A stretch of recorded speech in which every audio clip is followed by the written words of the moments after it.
Habol natin ang report mula kay Manang Milky Rigunan. Ano ang latest sa Kamara? Ang House of Blue Ribbon Committee walang nakikitang dahilan para imbestigahan naman ang confidential at intelligence funds ng Pangulo sa ngayon. RH12. Akala ko Mary ang mga members ng Kamara. Ayan. Yeah. Tanungin natin si Manang Ayan, Milky. oo. Alamin natin ang detalye mula kay RH12 Milky Rigunan. Manang Milky.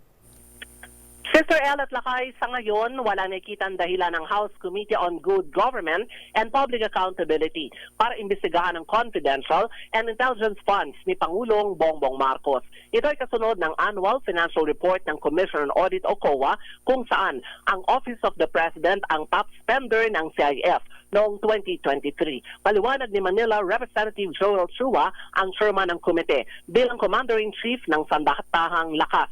May mga trabaho at obligasyon si Pangulong Marcos at kabilang dito ang usapin ng pambansang seguridad. Ang kay Chua, ibang usapin ang mga investigasyon ng Good Government Panel ng Kamara sa confidential funds naman ni Vice President Sara Duterte na mga basehan ay mga privilege speech ng ilang mga kongresista.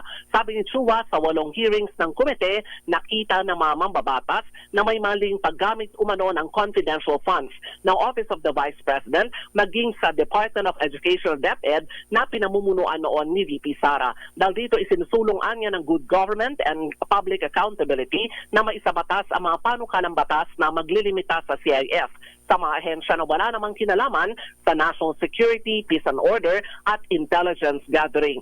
Sa panig ni VP Sara, nanindigan siya na wala umanong winaldas na confidential funds ang kanyang tanggapan pero tumanggi itong ipaliwanag ang kanyang panig sa mga congressional hearing.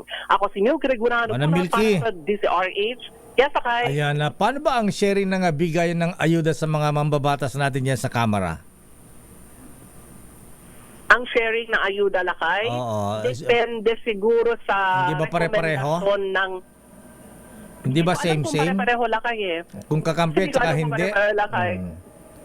Hindi ko alam kung pare-pareho, Lakay. Depende siguro sa request ng mga mambabatas. Kasi ito ay dadaan din sa budget ng mga kaukulang komite Siyempre. ng Kamara. For example, Siyempre, 100%. ang House Committee on Appropriation. Siyempre, 100% yan na Manang Milky. Magre-request sila at lalo yung mga re-electionist.